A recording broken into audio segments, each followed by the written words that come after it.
To shi kuma wannan bidiyon za mu yi shi ne akan yadda ake yin P2P. Za mu yi shi akan yadda ake P2P ne. To kai tsaye za mu shiga Binance ɗinmu. Ga shi nan akan P2P ɗin yadda ake siyarwa tun da ɗazu mun yi akan yadda ake siya.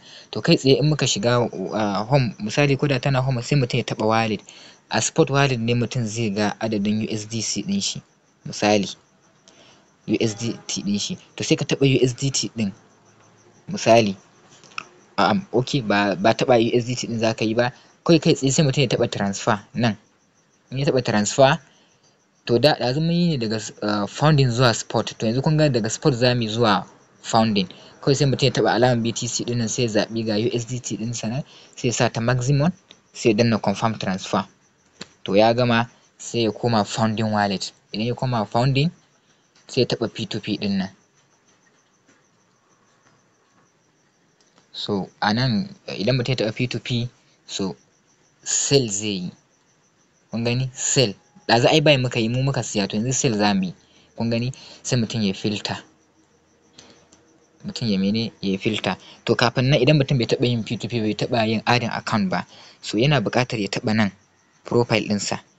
Idan ya taɓa profile ɗinsa nan ƙasa, to za ku ga an sa payment method a nan wurin. An gane? Sai mutum ya taɓa payment method ɗin. Kun ga gashi nan ina amfani da Wise, ina amfani da Perfect Money da sauransu. Abinda mutum zai yi kawai add payment method mutum zai yi. An gane? Idan mutum ya danna add payment method, to sai ya danna bank transfer. In ya danna bank transfer, sunanka already yana nan. To bank account number za ka rubuta shi account number ka anan da kyau na bankin ka. Sai anan sai ka rubuta sunan bankin ka. Misali in GT ne sai ka saka. Amma galibi an fi transaction da ainihin wato irin microfinance ɗin saboda sun fi daɗi, su sun fi sauran alert. To nan account number, nan kuma sai ka rubuta sunan bankin. Nan kuma account opening branch optional number sai ka sa komai ba. Da ka cike nan kai tsaye ka danna confirm, za a ce ka sa, za a maka OTP da sauransu. A OTP a number waya ko email sai ka sa, kana sawa za a ce payment method ɗinka ya riga ya adding, ma'ana ka yi adding account number ka. To shine yanda ake adding account number. Da yake ni na riga na yi adding, kun ga ba sai na ƙara ba saboda sababbi wanda ba su yi adding ɗin ba. So kan mu manta na ce a taɓa profile ko, to tunda an taɓa profile sai mu taɓa order. Ga order mu a nan. So ba order ba, abin da nake so in ce ga shi nan home za mu taɓa. Muka taɓa home yana sell. To shi ma sai mu je mu yi filter. Idan muka yi filter, sannan idan mutum bai taɓa P2P ba, in case da Najeriya ne, nan wurin za ku ganta a NGN. In ma ba NGN ba ne, kawai mutum sai ya searching ya rubuta NGN haka, zai ga ta fito sai ya marking ɗinta. Zai ga nan sama ya sa NGN, ma'ana a naira kenan. So kar ku manta, kun ga yanzu nan ya dawo buy ko, to sai ku mai da shi sell ɗinsa. Kuka mai da shi sell, sai mutum ya taɓa filter. To sai zan sayar da kimanin misali ta 1500 misali. Gashi nan 500,000. So kamar yadda na faɗa, ba dole sai admin ba, sai mutum ya kashe wannan verified merchant only ɗin sai danna confirm. Kun gani ga wanda suke online, za ku ga akwai abin nan. So kun gani gashi nan bank transfer, sai in danna sell. To quantity ina zan iya sa all. Kun gani idan na sa all, kun ga kuɗin ya fito ko, gashi nan kuɗin da za a siya. To kun ga anan ƙasa an ce select a payment method. Idan na taɓa payment method ina, kun ga sai in zaɓa a ina nake so a samun kuɗin. Ni na yi adding account duk, ga Opay, ga Palmpay. Ba a Palmpay zan sa ba, ba a Opay zan sa ba, a Palmpay zan sa. Kuna gani ga Kuda da sauransu. Kuma za ka iya adding, kun gani an ce za ka iya adding bank abin nan. To ni a Palmpay zan sa, sai in ce gashi nan Palmpay, sai in danna sell. Misali gashi nan kun gani. To ina danna sell, za ku ga wani merchant ɗin za ku ga ya maka magana. To ga message ɗin sai ka taɓa ka ga me ya ce maka. Kun ga ya ce stay online and drop phone number, fast release please, thanks. Wannan yana ce min da Allah in tsaya online, kai ya zo ya zama na sa order kuma ya biya ni ya zama na tafi yawo. So abin da zan yi kawai, tunda ya ce in bashi number wayata, sai in bashi domin ya ji ƙarfin gwiwa. Saboda ko da ya ji ni shiru zai iya tuntuɓa ta ya ce ya ji shiru.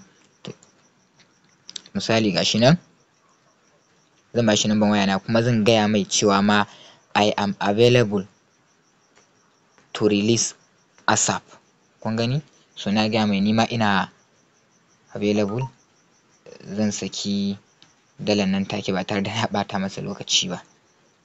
so yanzu sai mu jira ya biya. Bari in ɗan tsayar da bidiyon in ya biya sai in ci gaba. Kada ban san lokacin minti nawa zai ɗauka ba kafin ya saka min kuɗin.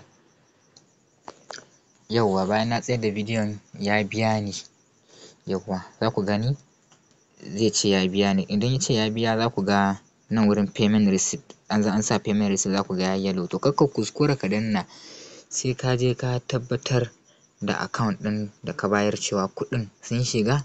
To yanzu bari in je in tabbatar.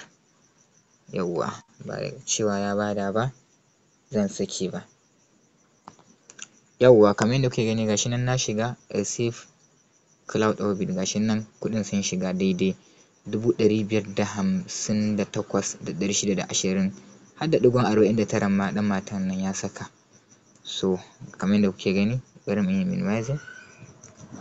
Kamar yadda kuke gani dama ga ta nan 558,620.49 ya sake min kuɗi na cas.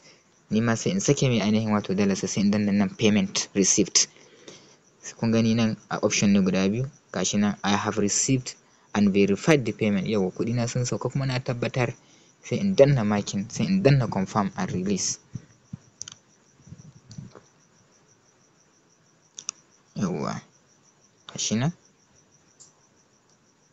shikenan za a ce in sa thumbprint dan na saka thumbprint za ku gani shikenan kamar yadda kuke gani done, na sake masa kuɗinsa.